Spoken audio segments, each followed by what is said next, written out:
Γιατί ξοδεύουμε τόσο χρόνο στο Facebook, τι θέλουμε στο Twitter, γιατί τσεκάρουμε κάθε λίγο τα email μας, τι επιθυμούμε από αυτόν τον καινούριο θαυμαστό ψηφιακό κόσμο. Σε αυτή την πραγματεία θα βρούμε κάποιες απαντήσεις που θα μας επαναφέρουν στις αρχές και τις αξίες που ίσως ξεχάσαμε στην πορεία της χρήσης μας. Έτσι θα μπορέσουμε ενδεχομένως να τη βελτιώσουμε, να την εμπλουτίσουμε και γιατί όχι να την απογειώσουμε.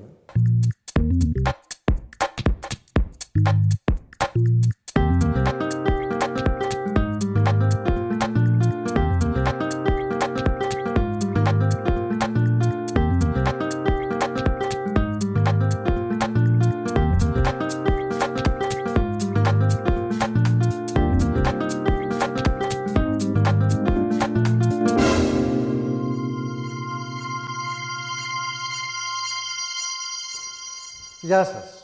Μετά από μια μικρή διακοπή, το πρώτο επεισόδιο του 2014 είναι αφιερωμένο σε ένα πολύ ωραίο βιβλίο που κυκλοφορεί από τις εκδόσεις Πατάκη, «Πώς να τα καταφέρουμε στην ψηφιακή εποχή» του Tom Chatfield σε μετάφραση της Μυρτώ Καλοφωλιά.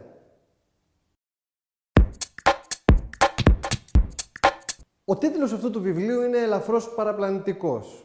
Δεν μας δίνει tips και βήματα για να θριαμβεύσουμε μέσα στον ψηφιακό κόσμο και να πετύχουμε τους στόχους μας. Αλλά θέτει ένα καινούριο πλαίσιο μέσα από το οποίο μπορούμε να δράσουμε ως ανθρώπινα όντα, ανακτώντας την ανθρωπιά μας και αξίες και αρχές που ενδεχομένως χάσαμε στην πορεία, θέλοντας να εντυπωσιάσουμε, να ακιστούμε, να κάνουμε, εν πάση περιπτώσει, μια κοινωνική ζωή πρωτόγνωρη με αυτόν τον τρόπο, ψηφιακά, εικονικά, σε ένα εντελώς καινούριο περιβάλλον μέσα στα μέσα κοινωνικής δικτύωσης. Μίλησα με τον συγγραφέα στο Skype και νομίζω ότι αξίζει να παρακολουθήσετε αυτά που μου είπε. One of the most brilliant things about digital culture is that you are never more than, a type and a click away from someone else who probably has had the same experience. You can always find help if you know how to ask and who to ask. You are never alone. This is very powerful in a sense. The more disadvantaged you are in a society in terms of your age, your looks, your wealth, your sexuality, things you are afraid of, you can find positive reinforcement out there if you know how to look and if you're supported. Of course, the reverse is also true. If you have bad or objectionable habits, you're probably never far away from help with those too. So in many ways, I think the role models, if you like, are the high-quality communities that develop around things we love and care about. And the other role models are friends and people who give us the confidence to go and ask for help. In many ways, the great role models now are not strangers or heroes. The role models tend to be people whose behaviours we can emulate, people we can find, people who are open and helpful. And I would say also, one of the greatest ways to change yourself is to try and be a role model to other people, is to try and facilitate, is to try and put into practice basic behaviours of cooperation and nurture, is to think before you act online and to choose, if you like, the helpful act over the destructive act. So I think it's become very, very personal now. And I think really, almost looking for good people on the edge of a search term, good people on the end of a social media link, good behaviours that you can introduce every day. This is an incremental way to improve your life and experiences. So the problem for me is that a lot of people, when they think about technology, cut themselves off from the past and they treat the present as facing a unique set of problems. And, while the speed of change around technology is perhaps unprecedented, for me, the most hopeful way of looking at it is to relate it to past thinking, to human nature, and to say not just what does it mean to use technology as a tool, but what does it mean to try and use it well. So this word thriving, which of course is related to the wonderful ancient Greek concept of eudaimonia, of being the best you can be and doing the best you can do.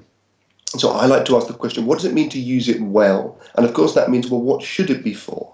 And the interesting thing, I think, is that while people often think technology should be for sharing photos or getting fast in a car or whatever, actually maybe the things that matter most our human relationships, are the way we treat each other, and is the way we treat ourselves.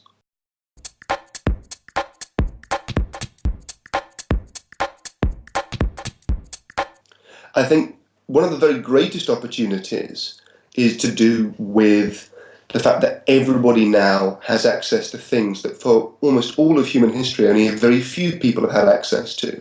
And I don't necessarily mean televisions, I mean the ability to write and to find an audience. The written word for most of human history has been the province of an elite. Mass literacy is only about 75 years old, and yet already we live in an era of mass participation in written culture, and written and recorded culture, the culture that is permanent, that will last after we die and be passed on to our ancestors. And the opportunities for mass collaboration, for people coming together for that which people think and believe and do with their daily lives being preserved, these are quite stupendous. And I think they play out often on modest technologies, on the small screens of mobile phones, which in some ways are far more radical than far more sophisticated computers, and over services like Twitter, which are like mirrors displaying the world back to us. So we have these amazing opportunities to learn about ourselves, to collaborate in new ways, to preserve, to challenge, and to encourage participation. But at the same time, I think the difficulties are, if you like, the flip side of this coin, that we face the problem that a very small number of companies and individuals often control the networks on which these play out, that our time, that very precious resource of which all the technology in the world cannot make a single particle more, our time is being clamorously competed for by so many media and opportunities. We are distracted, we are bombarded, we are encouraged to sell our attention to the highest bidder.